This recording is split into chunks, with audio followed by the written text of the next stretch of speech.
Corona नियंत्रण को लेकर पीएम की वर्चुअल बैठक में 10 राज्यों के सीएम और डीएम शामिल। बैठक में पश्चिम बंगाल का कोई भी डीएम नहीं हुआ शामिल।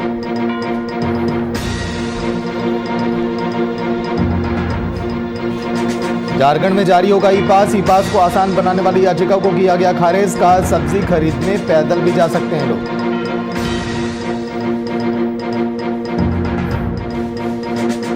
बोकारो में डॉक्टर ने की पोस्टमार्टम के एवज में पैसे की मांग। ऑडियो सोशल मीडिया पर हुआ वायरल। बोकारो सिविल सर्जन ने दिए जांच के आदेश।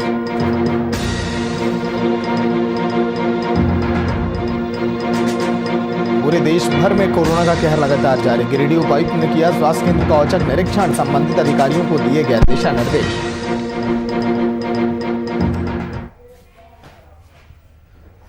नमस्कार, वीआईपी न्यूज आप देख रहे हैं। मैं आपके साथ सागर मिश्रा। स्वागत है आप सभी का। बात झारखंड की में पीएम नरेंद्र मोदी ने आज के दिन वर्चुअली बातचीत की है 10 राज्यों के मुख्यमंत्रियों से। सीएम सोरेन भी वहां पर शामिल थे। 54 जिलाधिकारियों के साथ भी वर्चुअल बैठक की। बैठक में बंगाल की मुख्यमंत्री ममता बनर्जी भी शामिल हुई, लेकिन उनके राज्य का कोई भी जिलाधिकारी शामिल नहीं हुआ। झारखंड के सीएम हेमंत सोरेन की नाराजगी जाहिर करने के बाद पश्चिम बंगाल की सीएम ममता बनर्जी ने भी प्रेस कॉन्फ्रेंस कर नाराजगी जाहिर की। ममता बनर्जी ने आरोप लगाते हुए कहा कि बैठक में 10 राज्यों के मुख्यमंत्री मौजूद थे, लेकिन किसी को भी बोलने नहीं दिया गया। यह अपमानजनक है। उन्होंने यह भी कहा कि मीटिंग में सभी मुख्यमंत्री शांत बैठे रहे, किसी ने भी कुछ वहां पर नहीं कहा।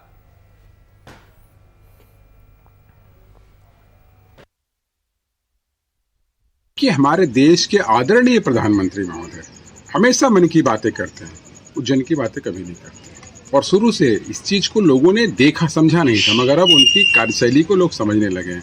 हद तो तब हो गई जब ये देश के 46 डीएम से बात करने की बात कर दी, तो कहीं ना कहीं यह फेडरल स्ट्रक्चर पर आघात है। उसे बर्बाद करने की, तोड़ने की सोच है। यह भारतीय जनता पार्टी ही कर सकती है, जो आरएसएस के द्वारा संचालित होती है। उन्होंने जब पूरे देश के चीफ मिनिस्टरों से बात करना चालू किया, तो आज ये भी पता लगा है कि माननीय मुख्यमंत्री पश्चिम बंगाल ममता बनर्जी से उन्होंने बात भी नहीं किया। तो कहीं ना कहीं उनकी मानसिकता ये दर्शाती है कि जो देश का प्रधानमंत्री होगा, पूरे देश का प्रधानमंत्री होते हैं। मगर नरेंद्र भाई मोदी जी और भाजपा के लोगों के लिए तो सिर्फ भाजपा की कार्यशैली पर और उनके कार्य करने को ही अपने आप को प्रधानमंत्री। क्योंकि परसों प्रधानमंत्री जी ने देश के 46 डीएम्स के साथ बात की थी, उसमें भी अलग अलग राज्यों के मुख्यमंत्री उपस्थित थे। आज देश के 54 डीएम्स के साथ बैठक थी और उन राज्यों के मुख्यमंत्रियों को भी रहने के लिए कहा गया था। बैठक का एजेंडा स्पष्ट था कि डीएम्स अपनी बात प्रधानमंत्री के साथ शेयर करेंगे कि इस संक्रमण काल के दौरान उन लोगों ने कौन से अच्छे काम किए कोरोना संक्रमण के फैलाव को रोकने के लिए, जिसका लाभ पूरे देश के लोग उठा सकें। लेकिन एक नॉन इशू को इशू बनाने की कोशिश की गई कि हमें बोलने नहीं दिया गया, हमें बुलाकर अपमानित किया गया। मैं समझता हूं कि मुख्यमंत्री जी को, ममता बनर्जी जी को अपने पीछे ट्रैक रिकॉर्ड को देखने की आवश्यकता है कि नीति आयोग की बैठक हो या कोविड को लेकर बैठक हो, इस तरह की कितनी बैठकों का प्रधानमंत्री के साथ जो बैठक तय थी उसका उन्होंने बहिष्कार किया, किसी बैठक में शामिल नहीं होती हूं।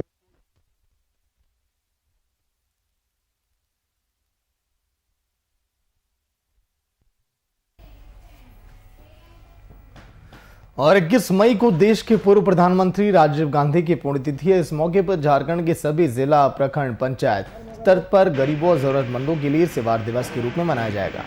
प्रदेश कांग्रेस की ओर से इसकी संपूर्ण तैयारी कर ली गई। इसी कड़ी में राजीव गांधी की पुण्यतिथि की पूर्व संध्या पर प्रदेश कांग्रेस कमेटी के प्रवक्ता आलोक कुमार दुबे सहित अन्य प्रवक्ताओं ने राजधानी रांची के सबसे बड़े सरकारी अस्पताल रिम्स के ट्रॉमा सेंटर में बनाए गए कोविड केयर वार्ड में भर्ती कोरोना संक्रमित मरीजों के बीच हॉर्लिक्स और बिस्किट समेत कई और सामग्रियों का वितरण भी किया है।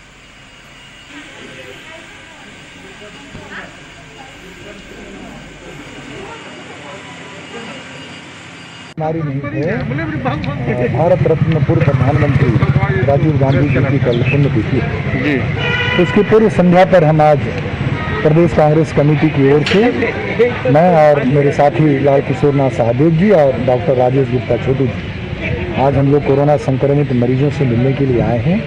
उनके बीच में हॉर्लिक्स और बिस्किट का वितरण किया है। गरीब के घर में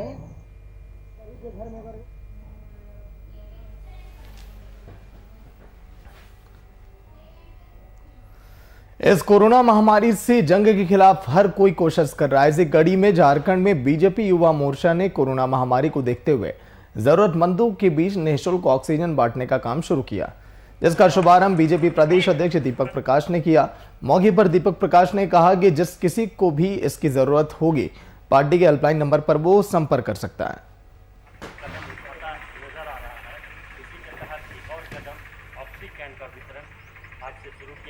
जिसकी ओर से सेवा ही संगठन है को हम अपने विचार को लेकर के समाज के बीच में जाने का काम किए। उसके तहत हम सब लोगों ने कोरोना से जो पीड़ित हैं उनके लिए हम सब लोगों ने लगातार सेवा का संकल्प लिया है।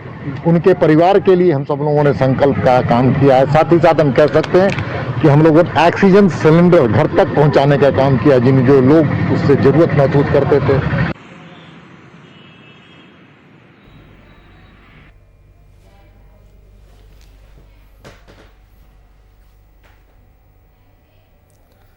हाईकोर्ट की chief justice doctor Ravi Ranjan और जस्टिस सुजीत नारायण प्रसाद की बेंच ने ई-पास की उलझनों को खत्म करने की मांग को लेकर दायर जनहित याचिका को खारिज कर दिया। इससे जुड़े सभी पक्षों को सुनने के बाद इस याचिका को खारिज किया गया, क्योंकि कई लोगों का कहना था कि परेशानियां भी तमाम हो रही हैं पास को लेकर, लेकिन अब सभी याचिकाएं खारिज।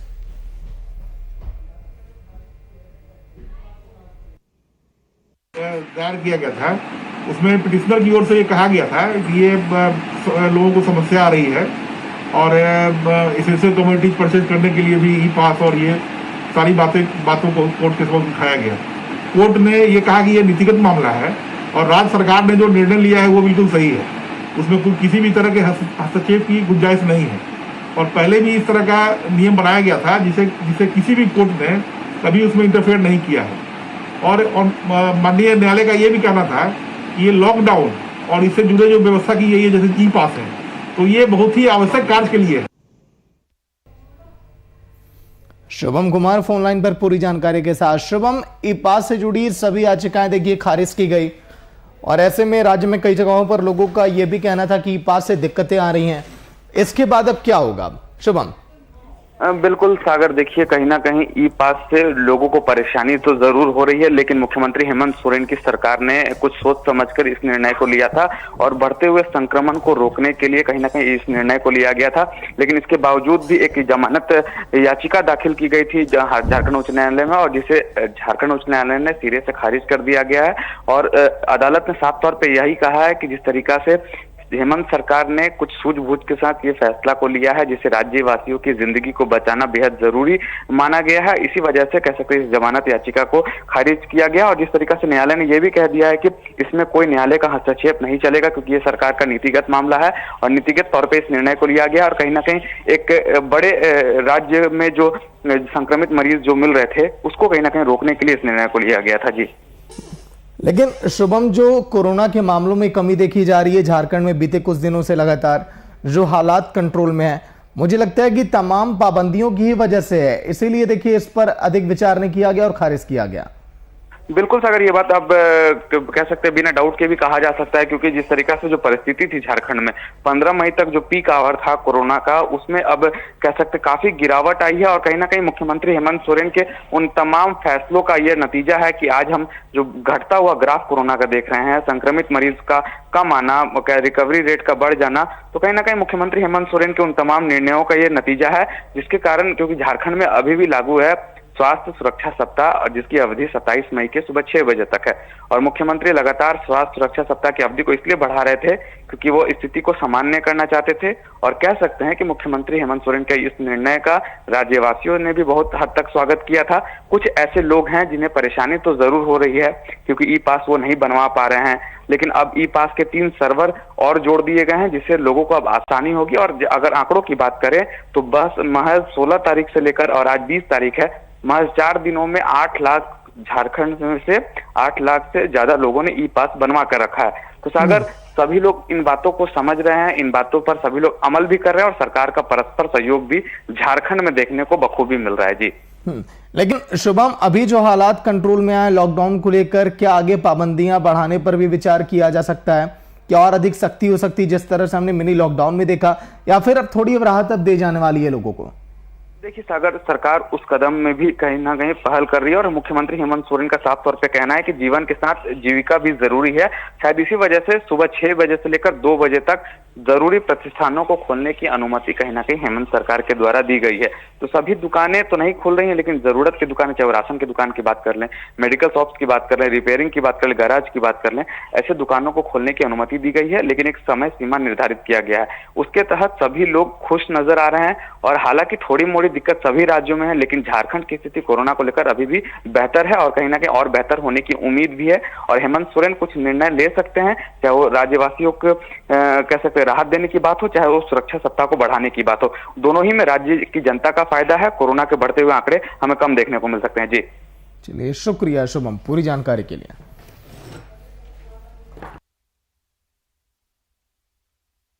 तो ये बास को आसान बनाने वाली याचिका खारिज।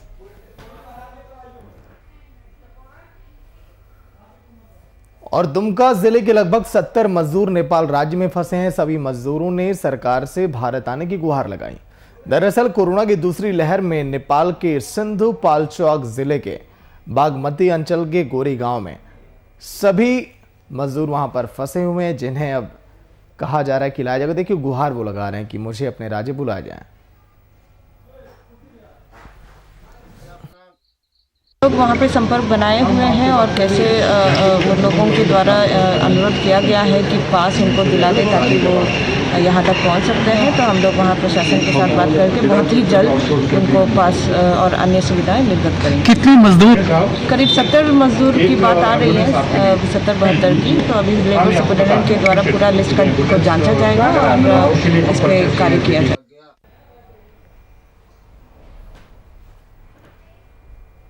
वैसे डॉक्टरों को भगवान का दर्जा दिया जाता है, पर कुछ ऐसे डॉक्टर्स हैं जो इससे कलंकित कर रहे हैं। इस कोरोना काल में इस आपदा को अवसर बनाने वाली कई तस्वीरें सामने आई। ताजा मामला बोकारो का है। बोकारो के चास स्थित अनुमंडल अस्पताल में कार्यरत डॉक्टर विकास ने एक मृतक के परिजन से पोस्टमार्टम रिपोर्ट के एवज में रुपए की मांग की। इस बात का ऑडियो सोशल मीडिया पर जमकर वायरल हो गया। डॉक्टर के मुताबिक यह उन्हें फंसाने की चाल है। और तब Bokaro civil surgeon doctor Ashok Kumar Pathak के द्वारा पूरे मामले की जांच करने का आदेश भी अब दिया गया। पोस्टमार्टम रिपोर्ट लेने के लिए बुलाया था डॉक्टर, तो गया था मेरा बेटा। तो मेरा बेटा को बोला कि पोस्टमार्टम के लिए पैसा लगता है।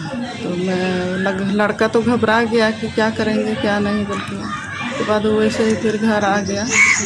घर आया और हमको बोल रहे हैं मम्मी पैसा हमें लग रहा है पोस्टमार्टम, हमें रिपोर्ट के लिए पैसा कहाँ से, हमें क्या करेंगे। तरफ से साजिश का शिकार है, ऐसा कुछ नहीं है। मेरे तरफ से कोई पैसा की डिमांड नहीं है। अगला अपने हिसाब से अपना रिपोर्ट लिखवाना चाह रहा था, जो कि हमने इनकार किया। उसके तरफ से साजिश किया बार बार हमको फोन करके प्रवोक किया जा रहा था, बार बार वो पैसे का प्रलोभन दे रहा था, जिसका मैंने स्वीकार नहीं किया। लास्ट में ये बोला रहने दो यार, रहने दो। ये कल मैंने भी देखा है कि एक वीडियो वायरल हुआ है जिसमें ऑडियो टेप दिखाया जा रहा है कि जिसमें कथित रूप से डॉक्टर और पेशेंट में बात हो रही है। तो ये मामला तो जांच का विषय बन गया, क्योंकि ये काफ़ी गलत बात उसमें बताई गई है। तो मैंने एक स्पष्टीकरण उनसे मांगा है कि किस परिस्थिति में इस तरह का जो ऑडियो है वो वायरल हुआ है। मेरे पिता का डेथ हो गया था, तो 5 तारीख को हुआ था ऐसा। तो उनका शव लेकर 6 तारीख को हम गए थे अनुमंडल अस्पताल तो पोस्टमार्टम के लिए। तो पोस्टमार्टम के लिए डॉक्टर ने कहा कि 10 दिन बाद आइए और रिपोर्ट लेके चले जाइए। तो 10 दिन बाद जैसे हम गए रिपोर्ट लेने के लिए, तो डॉक्टर वहाँ पर पैसों की मांग करने लग गए, 75,000 रुपये की बात। दरअसल नौकरी की है इसीलिए। तो हम तो घबरा गए कि पैसा कहाँ से आएगा। तो हमें तो पता नहीं था कि ऐसा भी कुछ होता है। फिर हम घबरा के यहाँ पर घर आए और घर वालों से अपनी बातचीत बताएं कि ऐसे ऐसे हुआ है कि मेरे पिता का डेथ ऐसा। तो उनका शव लेकर 6 तारीख को हम गए थे अनुमंडल अस्पताल तो पोस्टमार्टम के लिए। तो पोस्टमार्टम के लिए डॉक्टर ने कहा कि 10 दिन बाद आइए और रिपोर्ट लेके चले जाइए।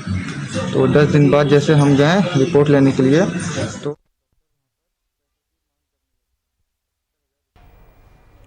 पूरे देश भर में कोरोना का कहर लगातार जारी है। बढ़ती कोरोना महामारी के बीच लोगों को ऑक्सीजन और एम्बुलेंस की समस्या का सामना भी करता हुआ दिखाई दे रहा है, जिसको देखते हुए दुमका के विधायक बसंत सोरेन ने विधायक निधि से 2 एम्बुलेंस जिला प्रशासन को मुहैया कराई। इन दोनों एम्बुलेंसों को दुमका उपायुक्त से हरी झंडी दिखाकर रवाना किया गया।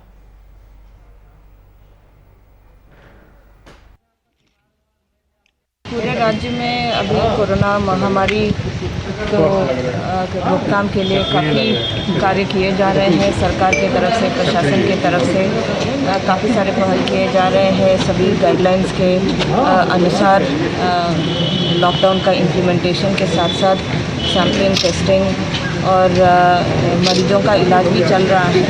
ऐसे समय में जनप्रतिनिधिगण के तरफ से इस तरीके से एम्बुलेंस देना बहुत ही महत्वपूर्ण बात है जिला प्रशासन के लिए, क्योंकि एम्बुलेंस काफ़ी कम संख्या में है और हमारे हर ब्लॉक में एक एम्बुलेंस पूर्व में से है। उसमें कई सारे काफ़ी पुराने भी हो चुके थे, तो ये बहुत ही अच्छी एक एसेट है।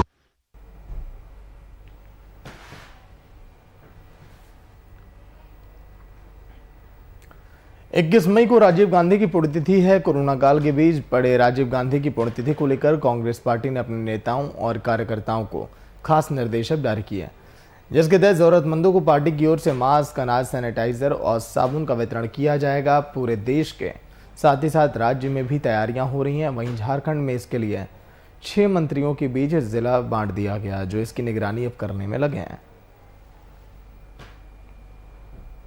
हम सद्भावना दिवस के रूप में और बड़े आयोजन हमेशा करते हैं, लेकिन इस बार जो है गुलाम नबी आज़ाद जी रिलीफ कमेटी के चेयरमैन हैं और उनसे बात हुई थी आदरणीय डॉक्टर रामेश्वर राव जी की।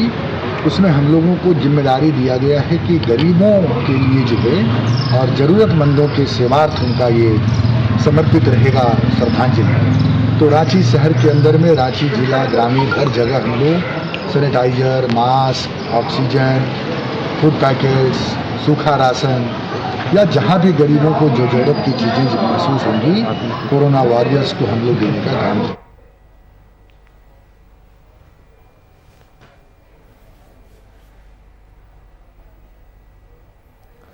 एक तरफ कोरोना की रोकथाम के लिए राज्य सरकार के द्वारा लॉकडाउन लगाया गया, जिसके तहत यात्री वाहनों की आवाजाही पर पूरी तरह से पाबंदी लगाई गई, जिसका पालन कराते समय जरमुंडी थाने की पुलिस ने यात्री वाहन जब्त कर उन पर FIR दर्ज किया। फिलहाल यात्री वाहन को जरमुंडी थाने के बाहर रखा गया है।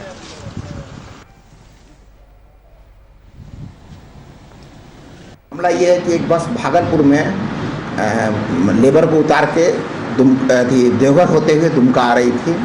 उसी क्रम में जो है सो बैरियर को क्रॉस कर गया, देवघर बैरियर क्रॉस किया, उसके बाद यहाँ तालझारी बैरियर क्रॉस किया। उसके बाद सूचना हम लोग को वरीय पदाधिकारी के द्वारा मिली। उसके बाद जो है सो उसको नंदी चौक पर पकड़ा गया, मजिस्ट्रेट साहब के नेतृत्व में पकड़ धकड़ के फिर उसके बाद हम लोग यहाँ थाना लाए और इस पर डिजास्टर मैनेजमेंट एक्ट के तहत कार्रवाई की जा रही है। FIR हम लोग लॉन्च कर रहे हैं।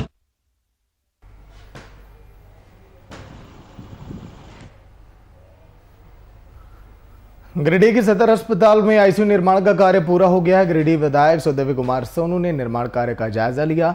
इस दौरान उन्होंने वहां की तैयारी का अवलोकन भी किया है और यहां 3 बेड का ICU भी बनाया गया और अब सदर अस्पताल के चिकित्सक इसका संचालन अब करेंगे।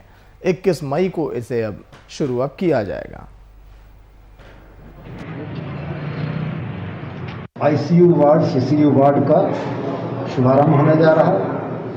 हमारे सरकारी अस्पताल के डॉक्टर्स, खास करके सिविल सर्जन साहब, डॉक्टर रवि महर्षि, डॉक्टर अमित गौड़, डॉक्टर राजीव और सबसे सीनियर मोस्ट हमारे शहर के नामचीन डॉक्टर आज़ाद साहब की देखरेख में ये चालू हो रहा है।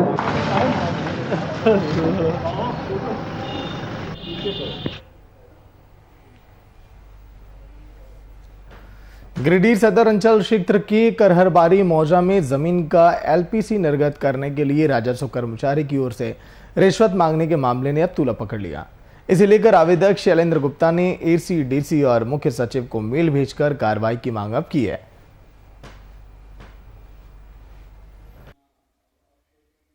मंसूर झा, कोपरवा टाउन का निवासी हूँ। मैंने 2018 में 24 डिसमिल जमीन लिया था करहरवाली में। उसका जो है हमारा ऑपरेशन भी हो चुका है, रसीद भी कट चुका है।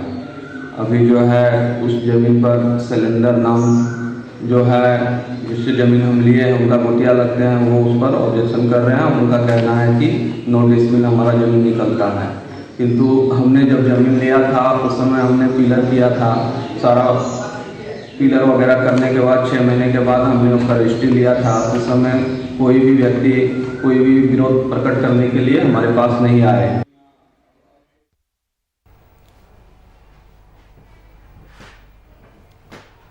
गिरिडीह उपायुक्त राहुल कुमार सिन्हा और डीडीसी शशि भूषण मेहरा ने आज गामा पहुंचकर सामुदायिक स्वास्थ्य केंद्र का औचक निरीक्षण किया। इस दौरान उन्होंने कोविड अस्पताल में ऑक्सीजन सपोर्टेड बेड, प्रसव कक्ष, शीत श्रृंखला, वैक्सीनेशन कक्ष, ओपीडी समेत अन्य स्वास्थ्य सुविधाओं का जायजा लिया। कई आवश्यक दिशा निर्देश भी दिए। उन्होंने अस्पताल प्रबंधक को कोविड अस्पताल में साफ सफाई, संक्रमित मरीजों को नियमित दवा और चिकित्सकों की तैनाती पर विशेष जोर भी दिया है। बैठक में घर घर सर्वे, पंचायतों में आइसोलेशन सेंटर, सुलभ जांच समेत कई विषयों पर भी चर्चा की गई।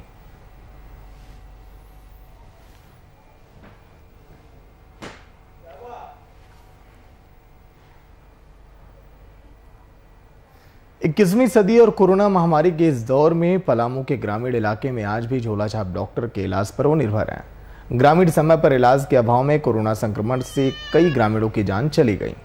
जिले के सदर प्रखंड का सुआकौड़िया ग्राम पंचायत में लगभग 2 दर्जन लोग कोरोना संक्रमित होकर मौत के गाल में समा गए। इसका कारण से समय पर स्वास्थ्य सुविधा उपलब्ध नहीं हो पाना। गांव में स्वास्थ्य सुविधा का भी अभाव है। ग्रामीणों की माने तो गांव शहर में कम दूरी पर है, इसके बावजूद वहां पर व्यवस्थाएं नदारद हैं। मामले में संज्ञान लेते हुए गांव में कैंप लगाकर ग्रामीणों को कोविड जांच भी अब कराई गई। वजह यहाँ पर मौत होने का कारण वजह है यही कि अच्छा व्यवस्था स्वास्थ्य का नहीं होने सक रहा है। स्वास्थ्य केंद्र है, उसका किसी भी तरह के स्वास्थ्य कर्मी लोग घर घर पर जाकर इसका अच्छा से लोग नहीं बता रहे हैं कि कोरोना महामारी पूरे देश में है, आप सभी लोग जाकर टीका लगवाइए, सुई लीजिए, इसका भी कोई अच्छा से यहाँ पर बताया नहीं जा रहा है। शहर के सटे हुए मेरा एक आदर्श ग्राम सुआ है, जो सदर हॉस्पिटल से लोग बहुत दूर हैं। सदर हॉस्पिटल के लोग भी यहाँ पर अच्छा से सुई दवा का व्यवस्था नहीं कर रहे हैं। अभी कुछ दिन पहले, महीना दिन पहले थोड़ा स्थिति खराब था सुआकौड़िया का। लोग एक दिन में 2-3 मौतें हो रही थी, लेकिन अभी स्थिति सामान्य है। अभी मौत की संख्या बढ़ा नहीं है और लोग डर से घर में हैं, दवा का सेवन कर रहे हैं, काढ़ा पी रहे हैं, नींबू पानी पी रहे हैं। अभी स्थिति अच्छा।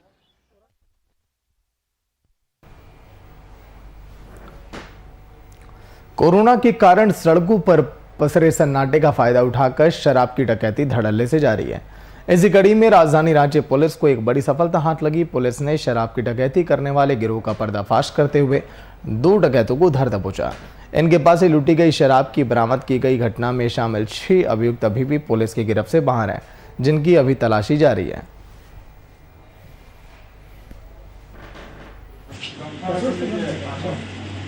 अब 11/5/2021 को दिन में 1 से 2 के बीच में ललगुटवा शराब डिपो से टुपुदाना चौक स्थित एक अनुज्ञप्ति धारक शराब दुकान के लिए कुछ माल लोड होके जा रहा था। उसी क्रम में शतरंजी पुल के पास में कुछ अज्ञात अपराध कर्मी एक गाड़ी से आए और गाड़ी के साथ लदे दारू और शराब और उसके साथ ड्राइवर को लूट कर चले गए।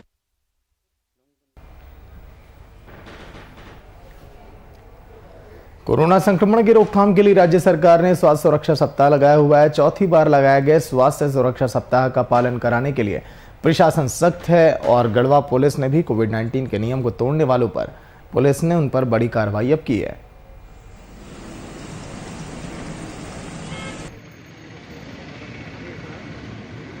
गढ़वा थाना अंतर्गत जो भी गैर मास्क थे, ट्रिपल लोड, ओवरलोड,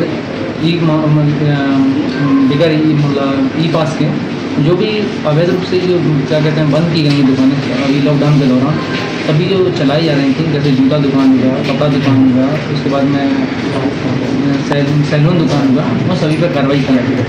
और इसके अंतर्गत 19 लोगों को गिरफ्तार कर थाना लाया गया है, जिन पर मतलब कांड दर्ज किया गया है। कोविड के नए गाइडलाइन का जो ये है उसी का अनुपालन करवाया जा रहा है, ताकि अभी ज़्यादातर ये ई पास को लेकर है। जो भी गाड़ियाँ निकलेगी वो ई पास उनके पास होना चाहिए, ताकि भीड़ भाड़ कम हो, संक्रमण से लोग बचे। यही मुख्य उद्देश्य है। तो चलिए बात झारखंड की में इतना ही। देखते रहिए VIP न्यूज़। नमस्कार।